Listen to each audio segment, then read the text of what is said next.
Então é uma outra problemática. 3 barreiras nós temos: a idiomática, a política e a religiosa pelo mundo. No entanto, veja bem, falar, citar rapidamente como eu estou citando, porque o tempo obriga que seja assim, não me faz meditar no que eu quero que vocês meditem. Abre, rápido, seja ligeiro, Apocalipse, capítulo 14 e o versículo de número 6. Apocalipse, capítulo de número 14, é o último livro da Bíblia, é tão rápido que é só ir lá para as últimas páginas. Capítulo 14 e o verso 6, olha o que está escrito, Apocalipse 14, 6. E vi outro anjo voar pelo meio do céu, e tinha o evangelho eterno para proclamar aos que habitam sobre a terra, e a toda nação, e tribo, e língua, e povo. Olha aqui quem vai pregar em todo o mundo para os não-judeus: um anjo. João disse: eu vi um anjo com o evangelho eterno, o evangelho do reino, para propagar sobre a terra a todas as nações, tribos, línguas e povos. Se eu for na China ou no mundo árabe hoje, ou no Tibete de Dalai Lama pregar hoje, pode ter certeza que eles vão me matar. Mas naqueles dias eu quero ver matar um anjo. Naqueles dias eu quero ver proibir um anjo. O anjo fala todos os idiomas. Eles vão alcançar, está aqui para falar a toda a terra, nação, tribo, línguas e povos.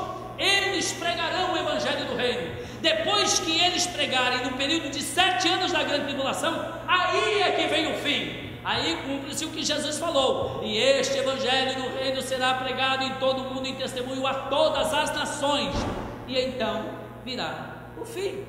Agora, a questão do arrebatamento, eu tenho ainda quanto tempo? Tenho 10 minutos, né? Tenho 10 minutos. A questão do arrebatamento, eu falei das dispensações, que são 7. 7 dos números da Bíblia é o número de Deus, 6 é o número do homem. Quando a gente estuda na escola teológica, estudo de números, como se chama estudo de números na Bíblia? Como? Numerologia, não é isso? Pois olha aqui o que eu vou dizer a vocês: nunca chame, depois de saber, até não saber, né? A gente fala, e todo mundo diz, tem gente que diz com tanto conhecimento na numerologia bíblica, ainda enche a boca, o peito. Olha o que eu vou dizer a vocês: nunca chame números na Bíblia de numerologia. Numerologia não serve para números na Bíblia. Por quê? Numerologia é magia, vem do zodíaco, é espiritismo. Números na Bíblia não servem para, ou numerologia não serve para números na Bíblia, porque é ligado à magia, à numerologia. Então o que é que chama números na Bíblia? Ciência. Ciência é a matemática. 1 mais 1, 2, 2 mais 2, 4, vezes dividir, raiz quadrada. Isto é ciência. Ciência não serve também para os números da Bíblia. Então como se chama números na Bíblia? Chama-se gematria, ou você vai ler em português, gematria. Gematria não serve para ciência e nem serve para numerologia. Gematria é exclusividade para os números na Bíblia. Na gematria bíblica, 6 é o número do homem. O homem é imperfeito. A Bíblia nos diz, no livro de Romanos capítulo 3 e verso 4: seja na terra todos os homens mentirosos, sem perfeição, mas permaneça na eternidade Deus verdadeiro. Deus não tem nada a ver com o homem. O homem é perecível, o homem peca, Deus não peca. O homem erra, Deus não erra. Deus é de cima, o homem é de baixo. Deus perdoa, o homem é que necessita do perdão. Deus, ele salva, o homem é que necessita de salvação. Não é verdade? E assim nós vamos caminhando nessa dependência de graça e amor pleno de Deus. No entanto, na gematria, nos números da Bíblia, 6 é o número do imperfeito, o homem, e 7 é o número de Deus. Eu dizia ontem, por que no Apocalipse 13 é chamado, a besta, o número dela é 666? Porque na grande tribulação, a terra ela será governada pelo anticristo, do auxílio de outros 2 homens, besta, anticristo e falso profeta. 666. Ok? Então 7 é o número de Deus, é o número da perfeição. A Bíblia nos diz que Deus trabalhou 6 dias e descansou no sétimo. Isso está lá em Gênesis. Deus trabalhou 6 dias e descansou no sétimo, no princípio de todas as coisas. A palavra do Senhor nos diz em 2 Pedro 3,8 que um dia para o Senhor é como 1000 anos, e 1000 anos é como... Também no livro de Salmos, capítulo 90 e o verso 4 está escrito assim, que 1000 anos para o Senhor é como a noite de ontem que se passou. Já pode aplicar como doutrina, porque tem que ter 2 textos, 2 versículos. Então um dia para o Senhor é como 1000 anos, 1000 anos é como um dia. Deus trabalhou 6 dias e descansou no sétimo. De Adão até Moisés foram 2000 anos, é o trabalhar de Deus, ou 2 dias. De Moisés até Cristo foi 2000 anos, que são 4.000 anos ou 4 dias. De Cristo até hoje mais 2000 anos são 6.000 anos ou 6 dias. Quando nós entramos no ano 2001, nós entramos, na verdade, no ano 7000 do calendário de Israel.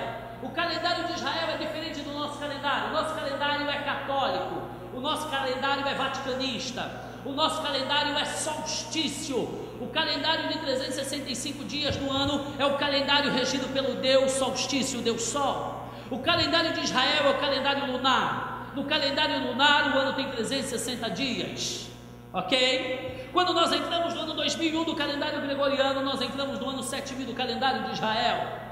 Se você for pegar o calendário de Israel, está no ano 5.718, 17, agora em março entra no 5.718. Então por que 7.000? 7.000 porque tem 2 profecias na Bíblia, uma em Jeremias e outra em Ezequiel. Deus usou esses profetas dizendo: eu, o Senhor, nunca levarei em consideração os anos de cativo de Israel. Ezequiel disse assim: e não serão contados no memorial de Deus os anos de cativo de Israel. Se você pegar todos os anos de cativo e ajuntar em 5.718, vai dar 7.012 anos do calendário que nós temos, certo? Sem colocar e nem tirar. Ou seja, quando nós entramos no ano 2001, nós entramos no 7.000 anos, que é o 7º dia. Para Deus tanto faz. Deus trabalhou 6 dias e descansou no 7º. Nós já estamos há 12 anos no dia do descanso do Senhor. Sabe o que é isso? A qualquer momento, Cristo Jesus, o Senhor, pode arrebatar a sua igreja. É por isso que eu creio soberanamente que Cristo Jesus pode arrebatar a sua igreja ainda esta noite. Os teus filhos, os teus santos, os teus redimidos, aqueles que confessaram a Cristo, que têm a sua vida lavada no sangue do Cordeiro, o seu nome escrito no livro da vida, a esses o Senhor o arrebatará no grande e glorioso dia que eu espero para hoje. Cristo Jesus está mostrando pelos sinais, as provas são autênticas e verídicas. Em o nome do Senhor Jesus, prepara a sua vida, o seu coração, porque Cristo Jesus, Ele te chama, e pode ser esta noite a chamada de Cristo. O anjo pode tocar a trombeta esta noite. E olha que eu nem falei dos sinais, eu estou falando apenas de um dito de Jesus. É uma coisa que eu preciso de hora e meia para falar. Eu falei em 35 minutos. Tudo que eu falei eu tenho neste livro aqui, em pormenores, em detalhes e muito mais. Eu digo neste livro, queridos, o dia, eu vou estar aqui na primeira semana de março, e eu vou trazer para vocês as profecias que estão se cumprindo hoje no planeta Terra. Digo, isso se der tempo, ok? Eu nem espero, eu nem estou ansioso, pastor. Mas eu estou ao vosso dispor, pastor e igreja. Quanto tempo vos fizer necessário, eu estarei aqui. Se me colocar aqui, eu falei em Verona, na Itália, 4 meses, todas as quartas-feiras, 2 horas, das 8 às 10, já combinado com a igreja, será das 8 às 10, 4 meses, ok? 4 vezes 4 dá quanto? 4, 8, 12, 16 vezes 4 dá quanto? 32, 64 64 dias eu falei 2 horas, 64 vezes 2, 128 horas eu falei só dentro do Apocalipse. Eu já li o Apocalipse mais de 1.500 vezes. Eu tenho argumento para falar dele. Estaremos aqui os sinais. Tudo que eu prego, você não acha na internet, livro, você vai achar no meu livro. Sabe como foi gerada esta mensagem, esta revelação? Isso aqui é uma mensagem revelada. Foi gerada em 7 dias, trancada em um quarto, orando e jejuando, e lendo Bíblia. Deus, eu quero saber sobre os últimos tempos. Me sela nesta verdade, revela esta palavra, porque a sua igreja está dispersa. Um dia, pastoreando, eu passava por uma batalha espiritual muito grande na Itália. A Itália é dominada por demônios, você não tem noção. A Itália tem 60 milhões de habitantes, 0,05% evangélicos, 0,5%. Nesse 0,5% estão inclusas testemunhas de Jeová, adventistas do sétimo dia e mormons. Ok? É quase nada. Eu recebendo cartas de ameaças porque eu escrevi sobre a maçonaria e eu ensinava. Neste livro aqui eu falo sobre a besta do Apocalipse, é papa, e eu provo isso aqui. Eu provo no livro e falei na televisão nos Estados Unidos, falei no rádio na Itália, escrevi edital e me ameaçaram de morte e me chamaram para um debate na diocese de Verona, ou seja, na casa de César, porque diocese é toda a sede da igreja católica. Dio em italiano é Deus e César é o imperador, que é o sol representado. Esta igreja adora o sol, adora Jesus. Muitas perseguições, e eu me tranquei para orar 21 dias em jejum e oração, e eu queria uma resposta de Deus. Por que tanta batalha? Por que tanta gente sofrendo? Por que tanta gente se perdendo na fé? Por que tantas igrejas na Europa fechando? E eu entrei num colapso dentro de mim, uma crise de identidade, e eu queria saber, eu não nego, foi uma batalha muito grande dentro de mim, e eu me tranquei 21 dias, às 6 horas da tarde eu tomava um copo com água, e todas as quartas-feiras, às 6 horas da tarde eu comia um prato de mingau, só na quarta-feira, porque eu saía de dentro do quarto uma única vez, para ir para a nossa faculdade teológica e ensinar, porque não tinha quem me substituísse na área do bacharel. E aí então, quando eu estava lá no 12º, 13º dia, já debilitado no meu corpo, eu deitei no chão, orando, cantando ao Senhor, pedindo a Deus respostas. Eu dormi, e quando eu dormia, eu tive um sonho que foi uma revelação. Eu vi a igreja sendo arrebatada, e eu dizia nas minhas orações para o Senhor, inclusive naquela consagração: Senhor, salva logo o número dos salvos perdidos, dos ímpios, porque eu quero ver a igreja fora dessa terra, eu quero ser arrebatado, Senhor. Eu implorava pelo arrebatamento.